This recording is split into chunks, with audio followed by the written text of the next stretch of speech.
సిద్ధం సభలో జగన్మోహన్ రెడ్డి ఒక మాట చెప్తా ఉన్నాడు. నేను రాజశేఖర రెడ్డి బిడ్డను, మాట తప్పను, మనం తిప్పను, నేను ఇచ్చిన మాట నిలబడుకునేటువంటి పులినన్న పులి నేను మాట్లాడతాడు. నేను వీళ్ళకి పైనండి జగన్మోహన్ రెడ్డి గారిని అడుగుతా ఉన్నా, అయ్యా మద్య నిషేధం మాట తప్ప నీకు ఓటు వేయాలని అడుగుతా ఉన్నా. అదేవిధంగా 100 యూనిట్ల వరకు గృహాలకు ఉచిత విద్యుత్ అని చెప్పి మాట తప్పలేదా జగన్ రెడ్డి అడుగుతా ఉన్నా.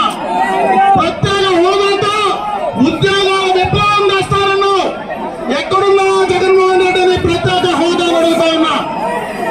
2021 లోపల రాయలసీమలో కడపలో ఉక్కు ఫ్యాక్టరీని మొదలు పెడతానన్నావు, ఎక్కడుంది జగన్మోహన్ రెడ్డి నీ ఉక్కు ఫ్యాక్టరీని అడుగుతా ఉన్నా. అదే కాకుండా డిసెంబర్ 2021 లోపల పోలవరాన్ని కంప్లీట్ చేస్తానన్నావు, నీ పోలవరం ఎక్కడుందో జగన్మోహన్ రెడ్డి ఈ రాష్ట్ర ప్రజలకు చెప్పాలని వారు అడుగుతా ఉన్నా. అదేవిధంగా ప్రతి జనవరిలో జాబ్ క్యాలెండర్ రిలీజ్ చేస్తారన్నావు, యువకులకు మాట చెప్పు, నీ జాబ్ క్యాలెండర్ ఎక్కడుందో చెప్పాలా జగన్మోహన్ రెడ్డిని అడుగుతా ఉన్నా. అదేవిధంగా 2,30,000 ఉద్యోగాలు నేను భర్తీ చేస్తానన్నావు, ఎన్ని ఉద్యోగాలు భర్తీ చేశావో నీ వాలంటీర్ ఉద్యోగాలు 5,000 రూపాయల జీతం తప్పించి నువ్వు చేసిందేదో రాష్ట్ర ప్రజలకు చెప్పగలవా జగన్మోహన్ రెడ్డిని అడుగుతా ఉన్నా. 23,000 పోస్టులతో మెగా డిఎస్సీని తీసుకొస్తారన్నావు, చేర్చావా జగన్మోహన్ రెడ్డిని అడుగుతా ఉన్నా. చిన్న సన్నకారు రైతులకు ప్రతి ఊరికి ప్రతి పేదోడికి ఉచితంగా బోరేస్తారన్నావే, నీ బోర్లు ఎక్కడ పోయినాయి జగన్మోహన్ రెడ్డిని అడుగుతా ఉన్నా. కరెంటు ఛార్జీలు తగ్గించేస్తాను అని మాట్లాడిన జగన్మోహన్ రెడ్డి 9 సార్లు కరెంటు ఛార్జీలు పెంచితే నీకు ఓటేయాలన్నా జగన్మోహన్ రెడ్డిని అడుగుతా ఉన్నా. అదే కాదు బస్సు ఛార్జీలు తగ్గిస్తానన్నావు, ఆ మాట నిలబెట్టుకోలే. డీజిల్ పెట్రోల్ ధరలు పక్క రాష్ట్రాల్లో పోలిస్తే తక్కువ ఉండేటట్టుగా చేస్తారన్నావు. మేమంతా కర్ణాటక పోయి డీజిల్ పెట్రోల్ పెట్టుకుంటున్నామో లేదో సోదరులారా మీరు చెప్పమని అడుగుతా ఉన్నా. ఇస్లామిక్ బ్యాంక్ ఏర్పాటు చేస్తారన్నావు, ఎక్కడ పోయింది జగనన్న? మైనారిటీలకు ఇస్లామిక్ బ్యాంకు అడుగుతా ఉన్నా. మైనారిటీలకు 5 లక్షలు ఉచిత రుణం ఇస్తారన్నావు, అది ఎక్కడికి పోయిందని అడుగుతా ఉన్నా. 30 లక్షల ఇల్లు కట్టి తాళాల గుంజు తెచ్చి నేను లబ్ధిదారులకు ఇస్తానన్నావు, నీ తాళాల గుంజు ఎక్కడ పోయింది జగనన్న అని అడుగుతా ఉన్నా. అదే కాదు నియోజకవర్గంలో ఒక కోల్డ్ స్టోరేజ్ పెడతారన్నావు, గత ప్రభుత్వంలో నేను శాంక్షన్ చేసిన కోల్డ్ స్టోరేజ్ పునాదులకే అదేవిధంగా రైల్వే జోన్ చేస్తారన్నావు, అది ఎక్కడికి పోయింది జగనన్న అని అడుగుతా ఉన్నా. 3 రాజధానులు అన్నావు, అమరావతిని రాజధాని అన్నావు, 3 రాజధానులు కడతానన్నావు, నీ రాజధాని ఎక్కడుందో చెప్తావా జగనన్న? నీవు ఏ రాజధానిలో నువ్వు ముఖ్యమంత్రిగా ఈ రాష్ట్ర ప్రజలకు చెప్పగలవా జగనన్న అని అడుగుతా ఉన్నా. అదే కాదు నేను అధికారంలో వస్తే ఒక్క పన్ను కూడా వేయనన్నావు, నేను అడుగుతా ఉన్నా జగనన్న, చెత్త పన్ను వేయలేదా? ఇంటి పన్ను పెంచలేదా? రిజిస్ట్రేషన్ ఛార్జీలు పెంచలేదా? ఆస్తి పన్ను పెంచలేదా? ఇంటర్ విద్యాలయాలకు విద్యార్థులకు మధ్యాహ్న భోజనం కట్ చేయలేదా? అన్నా క్యాంటీన్ మన పక్కనే ఉండే దాన్ని రద్దు చేయాలా జగనన్న? ప్రజావేదిక తీర్చలేదా జగనన్న? విద్యోన్నతి ఎవరైనా బయట దేశాల్లో పేద పిల్లలు చదువుకోవాలంటే విదేశీ విద్యను రద్దు చేయలేదా జగనన్న? సంక్రాంతి కానుక ఎక్కడుందన్నా? రంజాన్ తోఫా ఎక్కడుందన్నా? క్రిస్మస్ కానుక ఎక్కడుందన్నా? డ్రిప్ ఇరిగేషన్ పైన సబ్సిడీ ఎక్కడుందన్నా? సెరికల్చర్ రైతులకు 5 సంవత్సరాలుగా ఇన్పుట్ సబ్సిడీ ఇవ్వలేదే, అది ఎక్కడుందో చెప్తావా జగనన్న? ఈ టౌన్ లో 100 స్క్వేర్ ఫీట్ ఉండే 3 చక్రాలు కరెంటు బిల్లుల పేరిట ఉండేటువంటి పెన్షన్ అన్ని కూడా కట్ చేసింది నువ్వు కాదా జగన్మోహన్ రెడ్డిని అడుగుతా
రైతు సమస్య లేకుండా పరిపాలన తీసుకొస్తాం. ప్రాజెక్టు కోసం భూములు కోల్పోయిన ప్రతి రైతుకు నష్టపరిహారం కల్పిస్తాం. పొలంలో టమాటా రైతుల కోసం కోల్డ్ స్టోరేజ్ స్థాపిస్తాం. మనం జల్లిపేట రెవెన్యూ గ్రామాల్లో టెక్స్టైల్ ఏర్పాటు చేస్తాం. నియోజకవర్గాల్లో ఉన్నటువంటి సమస్యలు దశాబ్దాలుగా ఇబ్బంది పడుతున్నటువంటి మారిన ఏనుగు సమస్య మనం అధికారంలో ఉండగానే పక్క రాష్ట్రాలు కర్ణాటకలో కానీ తమిళనాడు రాష్ట్రంలో కానీ ఉన్నటువంటి ప్రభుత్వాలతో మాట్లాడి ఆ సమస్యలు పూర్తి స్థాయిలో పరిష్కరిస్తాం. పొలంలో ప్రాంతంలో ఉన్నటువంటి ప్రతి రైతులు గుళ్ళకు కిలోకి ఇన్సెంటివ్ 50 రూపాయలు సక్రమంగా అందేలా చూస్తాం. ఎన్టీఆర్ హయాంలో నిర్వహిస్తున్నటువంటి ప్రస్తుతం మూతపడినటువంటి ప్రభుత్వ పట్టి గుళ్ళు రివ్యూ సెంటర్లో పునర్నిర్మాణం చేస్తాం. బోయినపల్లి మండలంలో పైగా ఎత్తిపోతల పథకం ప్రారంభిస్తాం. అన్ని నియోజకవర్గాల్లో ఉన్నటువంటి మండలాలన్నింటికీ సాగునీరు అందిస్తాం. ఖచ్చితంగా వీటన్నిటినీ కూడా మన వ్యవసాయ పార్టీ అధికారంలో ఉండగానే మన జిల్లాలో ఉన్నటువంటి పెద్దలు ప్రతి ఒక్క రైతులు అందించడం ఈ రోజు నాకు ఈ అవకాశం కల్పించండి. విన్నారు కదా మన గౌడన్న చెప్పిన మాటలు. మొన్ననే శివాలయంలో శివుని మీద ప్రమాణం చేసి గౌడన్న చెప్పిన మాట విన్నారు కదా. ఇప్పుడు నేను అడుగుతా ఉన్నా, మాస్టర్ ప్లాన్ రద్దు చేసి commissioner Madanapalle road, Gudiyatham road, MPT road షాపులు కట్టేసి గౌడన్న చెప్తారా? పెద్ద చెరువు డ్రైనేజీ పరిష్కారం అయిందా? మీరంతా చెరువు కట్టుపైన వాకింగ్ ట్రాక్ పైన నడుస్తూ ఉంటారా? గంగమ్మ సిరీస్ ఎక్కడుంది? ఎన్ని టీఎంసీల నీళ్లు నిల్వ ఉందో చెప్తారా గౌడన్న? ఇంటింటికి కుళాయి ఇచ్చారా? ప్రాజెక్టులో రాకపోతే నష్టపరిహారం ఎక్కడి నుంచి ఇచ్చేది జగనన్న గౌడన్న? ప్రాజెక్టులో తేలేదు, నష్టపరిహారం నువ్వు ఏమిస్తావని అడుగుతా ఉన్నా. కోల్డ్ స్టోరేజ్ ఎక్కడ చెప్పగలవా గౌడన్న అడుగుతా ఉన్నా. టెక్స్టైల్ పార్క్ మీకు ఎవరికైనా కనపడింది? అది కూడా ఎంతమందికి శాశ్వతంగా ఉపాధి దొరికిందో మీరు చూసారా? ఏనుగుల్లో శాశ్వతంగా తరిమేస్తారంట. నిన్నలేమో నా ఏనుగు చనిపోయా, అది ఎక్కడి నుంచి చనిపోయిందో చెప్పాలరా? ఎక్కడ ఏనుగులు తరిమేసినారో చెప్పగలవా గౌడన్న? సెరికల్చర్ రైతులకు 50 రూపాయలు ఇన్సెంటివ్ ఇస్తారన్నారా? ఆ ఇన్సెంటివ్ ఇచ్చేవా గౌడన్న? చెప్పగలవా? 5 ఏళ్ళలో ఆ రోజు చెప్తున్నా ఇచ్చినావా? కైగలు ఎత్తిపోతలు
ఎదుటోళ్ళ పైన పక్కలేసి మొదలు ఇస్తాడు.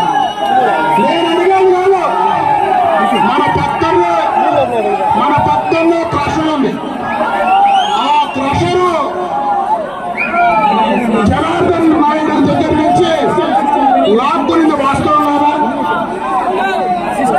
ఆ క్రషర్ పైన 40 లక్షల రూపాయలు, దానిపైన కరెంటు ఛార్జీలు వస్తే 4 సంవత్సరాలుగా కట్టకుండా ఉన్నది నిజంగా.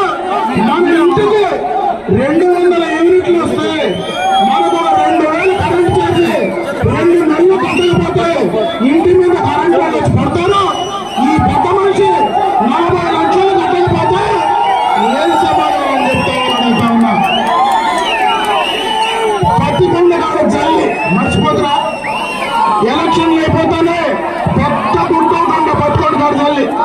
ఆ జల్లి ఎవరికి అనుకోని పోయారా? ఎవడన్నా చెప్పారా? తమిళ అనుకోని పోయారా? పక్కనుండే మంత్రులు అనుకోని పోయారా? మీరిద్దరూ కలిసి అనుకోని పోయినారా? ఈ యొక్క నియోజకవర్గ ప్రజలకు సమాధానం చెప్పగలవా? జల్లి దొంగలు ఇస్తే, ఇసుక దొంగలు ఇస్తే, క్రషర్ దొంగలు ఇస్తే, భూములు ఏవైతే 22 ఏళ్ళు ఉండేవి అవన్నీ అవినీతి కార్యక్రమం మొత్తం నువ్వు చేసి మళ్ళా మాకుండేది ఒకే ఒక ఈశ్వరుడు. నేను చిన్నప్పుడు వస్తే ఆ ఈశ్వరుడు కూడా మా ఊరు నుంచి వస్తే మదర్ తెరీసా కాలేజీ ముందు చెరువు ఉంది. ఆ చెరువులో మునిగి ఆ ఈశ్వరుడు వల్ల మాలు వేసుకొని పోయేది మాకు అలవాటు. నేను మాలేసేటప్పుడు ఇదే ఈశ్వరుడు వల్ల మాలు వేసుకుంటా పోతా ఉన్నాను. ఈ పొలం వాళ్ళకు ఉండేది ఒక ఈశ్వరుని గుడి. ఆ ఈశ్వరుని గుడిలో నువ్వు ఇన్ని తప్పులు చేసి ప్రమాణం చేస్తే ఆ ఈశ్వరుడు మాకుంటాడా? నీ తప్పులు భయపడి ఆయన వెళ్ళిపోతే మాకెవరయ్యా తప్పు? మాకుండేది ఈశ్వరుడే. నువ్వు చేసే పాపాలు ఆ ఈశ్వరుడి మీద చేయిపెట్టి ప్రమాణం చేస్తే ఆయన దుంకి బయట వెళ్ళిపోతే మా పరమనాడు వాళ్ళు గిరిదేమయ్యా గౌడమ్మ సమాధానం చెప్పుకోవా? చేసేవంతా అవినీతి కార్యక్రమాలు, ఇంకోటి పైన దుమ్మెత్తి పోసే కార్యక్రమాలు. ఈ అవినీతి ప్రభుత్వాన్ని, ఈ అవినీతి ముఖ్యమంత్రి ఇక్కడ ఉండేటువంటి అవినీతి శాసనసభ్యులు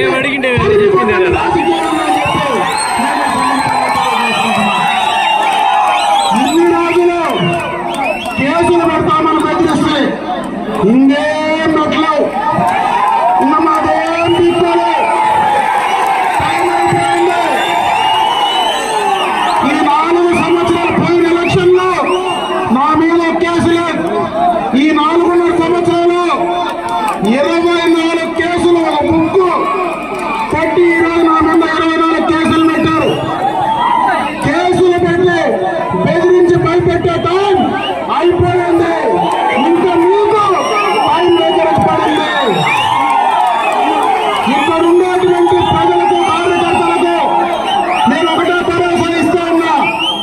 ఎవరు అవినీతి చేసినా, ఎవరు తప్పులు చేసినా వారందరినీ కూడా వెంటాడి ఆ తప్పులకు గుణపాఠం చెప్పే కార్యక్రమం సందర్భంగా తెలియజేసుకుంటున్నా. మేము తప్పు చేయం. తెలుగుదేశం పార్టీలో కీర్తి నందమూరి తారక రామారావు గారు మాకు నేర్పింది క్రమశిక్షణ, నీతి, న్యాయం. అయితే ఇన్ని సంవత్సరాలుగా ఇటువంటి ప్రభుత్వాలు, ఇటువంటి ముఖ్యమంత్రి, ఇటువంటి శాసనసభ్యులు గతంలో లేరు. ఈ రోజు మీరు వచ్చారు, మమ్మల్ని సౌమ్యంగా ఉండే వాళ్ళని రెచ్చగొట్టారు. ఈ సౌమ్యంగా ఉండే వాళ్ళు పవరేందో రేపు 5 సంవత్సరాల్లో ఇంకోటి కూడా ఈ నియోజకవర్గ ప్రజలందరికీ తెలియజెప్పుకున్నా, నేను మీకు శాసనసభ్యుడిగా నన్ను గెలిపిస్తే నేను మీకు అందుబాటులో ఉంటా. మీరెవరు మధ్యవర్తుల దగ్గరికి పోవాల్సిన పని లేదు. నేను హెడ్ క్వార్టర్లోనే కాపురం ఉండే వ్యక్తిని. ఏ అర్ధరాత్రి వచ్చినా నేరుగా నాతో మాట్లాడండి, నేరుగా పరిష్కారం చేస్తానని చెప్పి సందర్భంగా తెలియజేస్తున్నా. రేపు చంద్రబాబు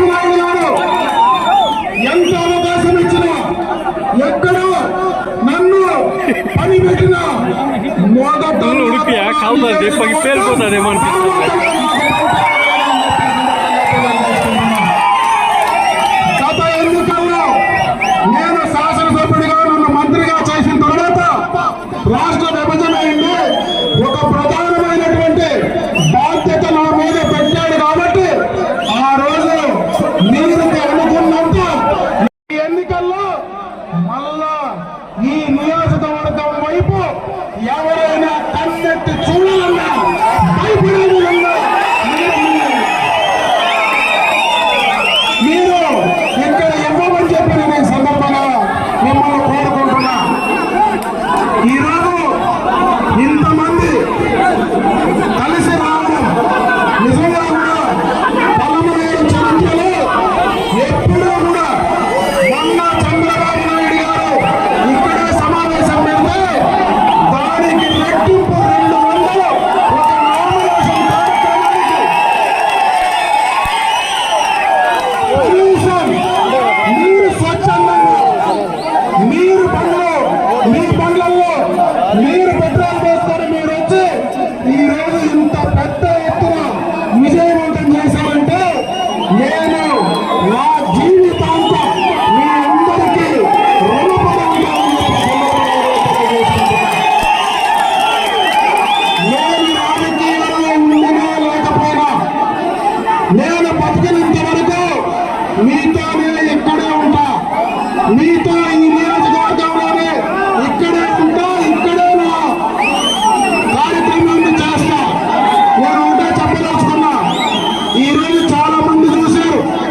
గడిచిన ఎన్నో సంవత్సరాలుగా ఎంతో మంది వచ్చిపోతా ఉన్నారు.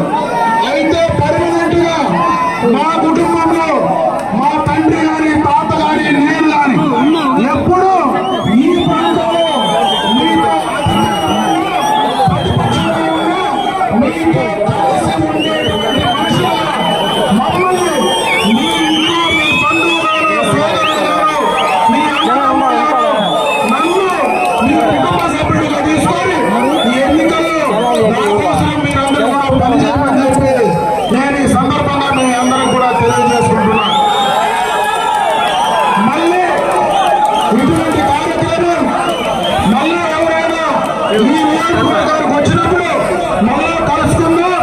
నేను మళ్ళీ గ్రామాలకు వచ్చి మిమ్మల్ని అందరినీ కూడా గ్రామాల్లో దీనికంత ఎక్కువ మీతో కలుసుకునేటువంటి కార్యక్రమాన్ని తప్పకుండా కూడా నేను చేస్తా. మీరు మాత్రం ఖచ్చితంగా ఈ కార్యక్రమాన్ని విజయవంతం చేస్తూ ఇంత కష్టపడ్డటువంటి ప్రతి ఒక్కరికి మనస్ఫూర్తిగా మరొక్కసారి ఇటు ఉమ్మడి పార్టీలో తెలుగుదేశం జనసేన మిగతా ఉమ్మడి పార్టీలన్నీ కూడా ఈ రోజు కార్యక్రమాన్ని విజయవంతం చేసిన ప్రతి ఒక్కరికి మనస్ఫూర్తిగా ధన్యవాదాలు తెలియజేసుకుంటూ మరొక్కసారి మీ అందరికీ కూడా స్వాగతం తెలియజేసుకుంటూ సెలవు తీసుకున్నా. జై హింద్, జై తెలుగుదేశం, జై జనసేన, జై భారత్.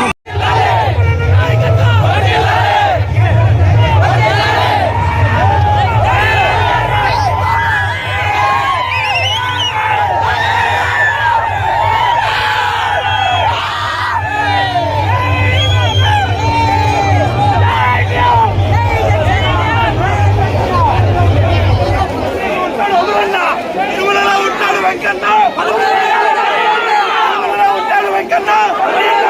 తిరుమలలో ఉంటాడు వెంకన్న. 1 2 3 1 2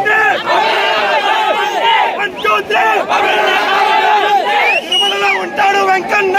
తిరుమలలో ఉంటాడు వెంకన్న. 1 2 3 1 2 3 తిరుమలలో ఉంటాడు వెంకన్న. తిరుమలలో ఉంటాడు వెంకన్న.